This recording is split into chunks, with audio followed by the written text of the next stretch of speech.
There's a couple of inscription stones here, and if you can read Greek at all, maybe you can make out the bottom two words here on this one. It says Neokoros Sebaston. So Neokoros is a title that was granted by the Roman government to a city, giving the right to construct or rewarding you for having constructed a temple in the Imperial cult. Jesus, when he addresses the Smyrnans, says, I'm the one who was dead and is now alive. The reason he does that is because the city referred to itself as the city that was dead and is now alive. Today, we're going to be exploring Smyrna, and I just wanted to show y'all we're in this amazing modern parking deck up here, but it has a great view out over an interesting little point, because what you see here is where the ancient Roman market or agora ran down from here down to the sea, and then it was all rebuilt in the medieval period, and the modern market runs directly into the medieval market, and actually the medieval market would have gone down there as well. So what we're going to do is we're going to kind of start off by walking around the modern market and see some of the weird Turkish food and stuff that they have to sell, and but it would have been similar back then. Back then it would have been a big hustle and bustle of food and products and things like that. So we'll walk around the modern market, then we'll come over here and explore the ancient site. But right here, you can see how they're literally just right across the street from each other. And in all honesty, what you have to think is the ancient city was huge. And it went down to the sea, and it went up to the hills above. So all of this would have been ancient city. This is what's left as an archaeological preserve. And so when we're walking in the modern markets, we're also walking in the ancient markets, the same place. So we'll just kind of go check that out, and then we'll go over and see what's to be found back here.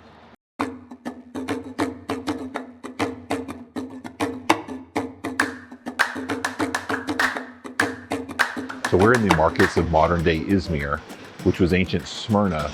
And what you see here is a hustling, bustling market. The fish part of the market is where we are now.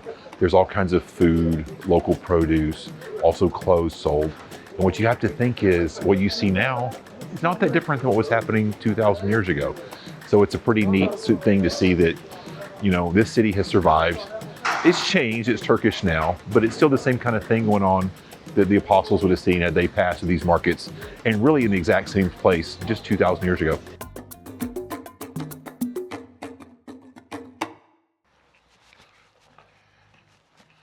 When Alexander the Great showed up here, the city had been destroyed for over 100 years, and it was just a little fishing village was all that was left. And when he comes by, he claims, and the picture, the reason I picked this spot out, it's not very scenic, let's say, but the coin up there shows the legend of the city's, or really the account of the city's reformation, which is that Alexander claimed to have had a vision from the goddess Nemesis when he was here sleeping under a tree, instructing him to rebuild the town.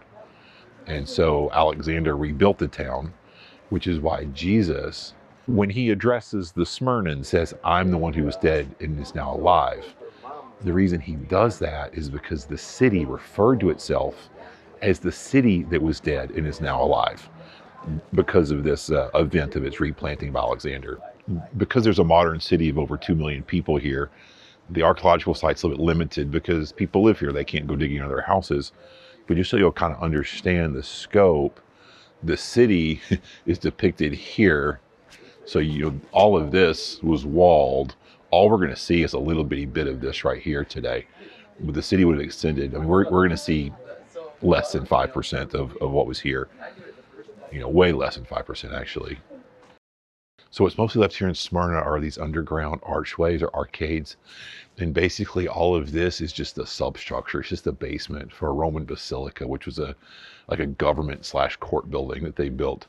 But when they wanted to make a platform, you can actually see right here how the columns of the actual building are up there. And this was just, all of this work was just done to create a flat surface for the main building up top. It still looks pretty cool though, so we'll explore it a little bit.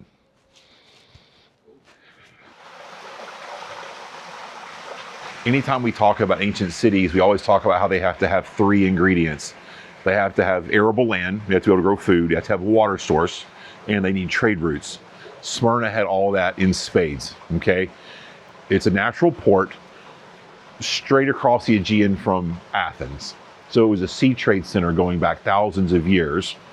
The water source is still good. That's spring fed, still coming out till now. And the land around here is great for all kinds of fruit, vegetable, grain production. So it really had everything an ancient city wanted.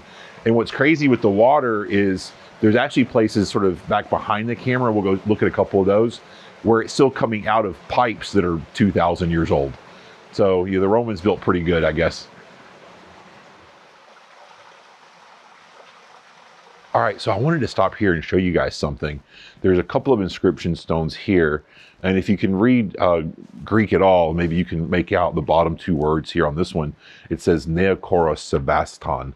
Sebastus is like Augustus, so like Sebastia would be maybe a city name. Sebaston is, describing it. So it's the exalted or august, like Augustus, if you said it in Greek, would be Sebastia. Probably a good way to say that. So Neokoros is a title that was granted by the Roman government to a city. Okay, now, so here's what's interesting about that. The term Neokoros, if I'm describing an individual, it means a temple servant. Okay, so maybe someone who sweeps and cleans a temple would be a Neokoros, right? But if a city was given this title, it was an honorific granted by the Roman Senate, giving the right to construct or rewarding you for having constructed a temple in the imperial cult.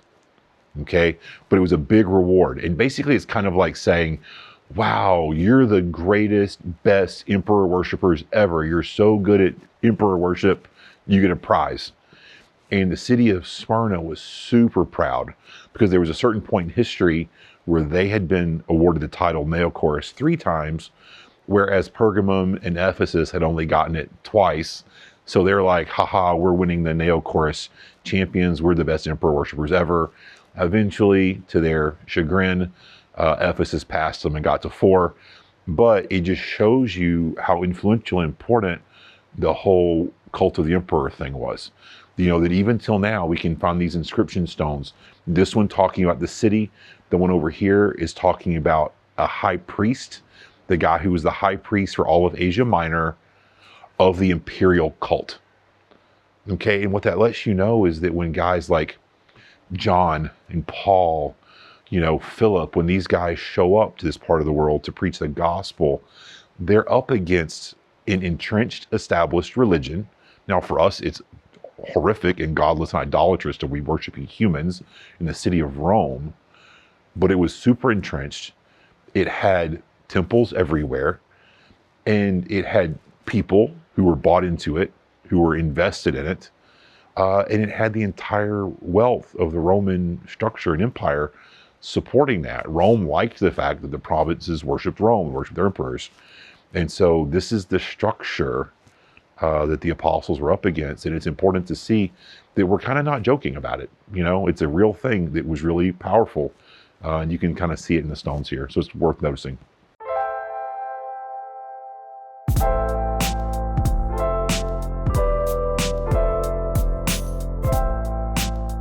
All right, so now we're up top. And what you can see from up here is how all those arches that we were in down below create a level surface. And the main building was up here. And again, this was a sort of governmental complex. So you can see how they had a building coming up from here. And we'll kind of walk around a little bit and check some of that out.